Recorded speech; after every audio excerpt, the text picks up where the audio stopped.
tarkoituksena on nyt jakaa tämä painonnoston, tempauksen ja työnnön liikeratojen opetussysteemi, mitä mä oon kehitellyt omaan valmennukseen.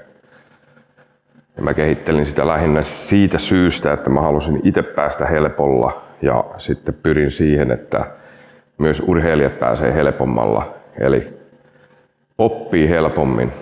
Mä oon lohkonut tämän hyvin pieniin osiin nämä harjoitusosiot ja mä oon todennut sen toimivaksi.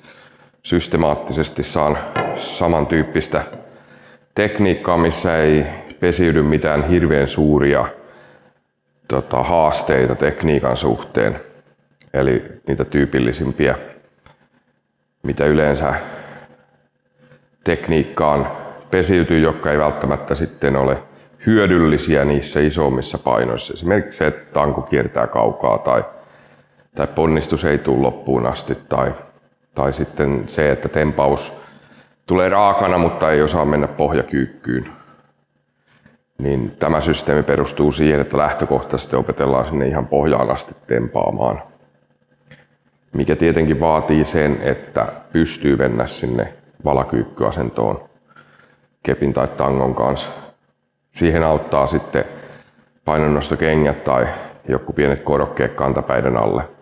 Tässä punttikouluharjoituksessa ei tule riskejä siitä, että pidetään jotain pientä koroketta kantapäiden alla, koska tehdään kepillä ja liikkeet tehdään hidastetusti.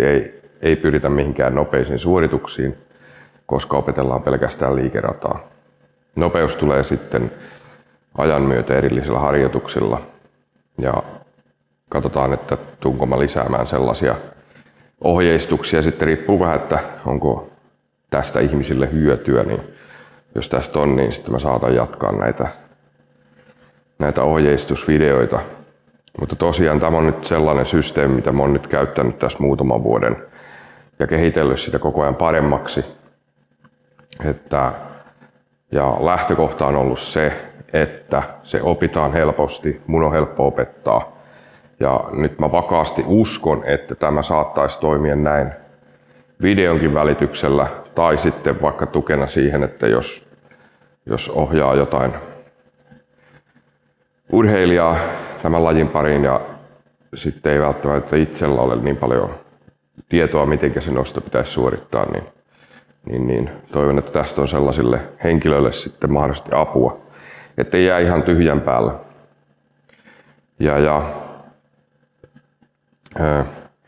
Prosessina tästä opetuksesta nyt tai tästä mun systeemistä sen verran, että täälläkin meillä reeneissä niin porukalle tuttu, mitä mä höpisen monesti saatan mainita swahilin kielen vertauskuvana siihen, että jos haluat oppia jotain uutta, niin esimerkiksi jos haluat oppia swahilin kieltä, niin sä et opi sitä sillä, että sä otat sen 5000 sanaa sen sanakirjaa ja luet sitä kannesta kanteen. Eli opettelet kaikkia sanoja niin kuin yhteen putkeen, luet kerran läpi ja sitten uudestaan. Eli jos tulee liian monta asiaa, mitä yrittää yhdellä kertaa opetella, niin ihmisen aivot ei toimi sillä tavalla, että ne oppii siitä, että sysätään hirveä määrä informaatiota erilaista asiaa.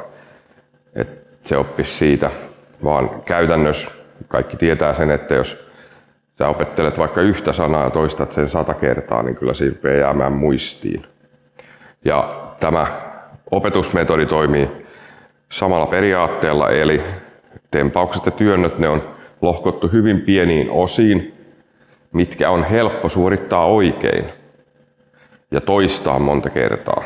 Eli se haaste on poistettu siitä, että tulisi liian paljon informaatiota kerralla.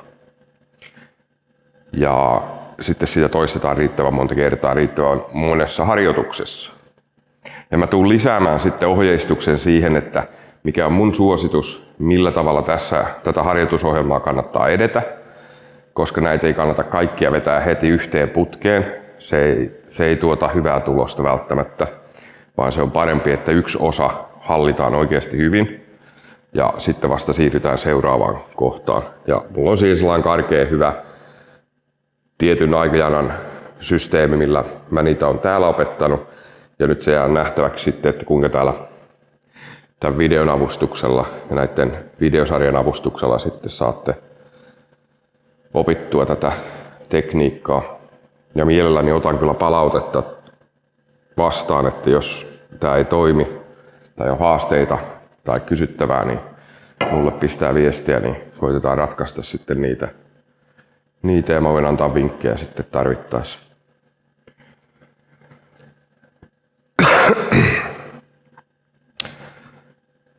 Ja tosiaan painoja ei tarvita. Paikka voi olla mikä tahansa. Mä nyt satun täällä olemaan tää Kurikan punttiklubin treenisalilla, kun tässä on ihan hyvä paikka kuvata, mutta mä olisin aivan yhtä hyvin voinut sen kuvata tuo vaikka lumihangessa pihalla tai mettässä tai missä vain. Riittää kun on keppi, eikä se keppikään tarvitse olla suora, että jos mettästä löytyy joku käyrä keppi, niin sekin käy. Se on ihan riittävä näihin tekniikkaharjoituksiin, että ei tarvitse pakosta päästä mihinkään salille. Voi olohuoneen sohvalta ruveta opettelemaan tätä tekniikkaa. Ja tässä harjoituksissa ei välttämättä edes tule hiki, koska näiden harjoitusten tarkoitus ei ole nyt kuntoliikunta, vaan tämän harjoituksen tarkoitus on oppia ne liikkeet, jolla sitten kun sen on oppinut, niin on mahdollista myös reenata sillä tavalla sitten, että se kunto paranee. Mutta ykkösprioriteetti on se, että ne toistot menee tänne aivokoppaan ja siirtyy liikeradoiksi. Ja sen vuoksi esimerkiksi meillä on taukoja, vaikka periaatteessa nyt ei taukoja tarvita fyysisen rasituksen vuoksi, vaan sen vuoksi, että aivoilla on aikaa prosessoida siinä niitä liikkeitä, mitä just tehtiin. Eli tehdään siellä pieniä pyrähdyksiä, jonka jälkeen tauko. Ihan samalla tavalla niin kuin sitten kun painojen kanssa tehdään, mutta tässä tarkoituksessa se on pointtina on se, että aivot saa sen pienen miettimisajan siinä välissä, että mitä tuli tehtyä ja kerkeä prosessoimaan sitä. Se sisäistää silloin sen liikkeen huomattavasti nopeammin. Tähän on mulle vakaa usko siihen asiaan. Sen verran mä oon näitä ihmisen oppimisasioita tutkinut itsenäisesti tuolta netin syövereistä, että miten ihminen oppii mahdollisimman tehokkaasti ja nopeasti, ja olen koittanut niitä sitten tähän treeniohjelmaan kautta tähän opetusmetodeihin sisällyttää. Ja.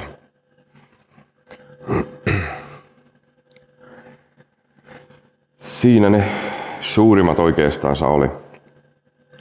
Ja mä laitan sitten tulemaan tuosta seuraava videota, kun mä saan ne ohjeistuksetkin, että mitenkä ja millaisella aikajänteellä näitä harjoituksia tehdään ja se reeni on pohja sinne, niin pyrkään sen sitten julkaisuksi. Saa nähdä millaista aikataulua tuo 25. päivä toista 2025. Katsotaan, koska mä saan tänne tulos. Yes.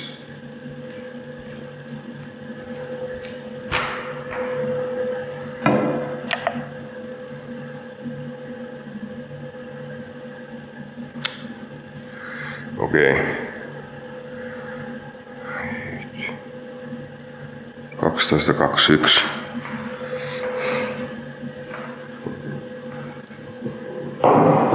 No, on se ääni varmaan tuo kamerassa. Hyvin menee. Akku loppu tosta mun äänen tallentimista, mihinkä mulla on tää mikki kiinni. Voi vitsi. No. 12 minuuttia 21 sekuntia. Kuinka pitkä pätkä tätä videota tuli?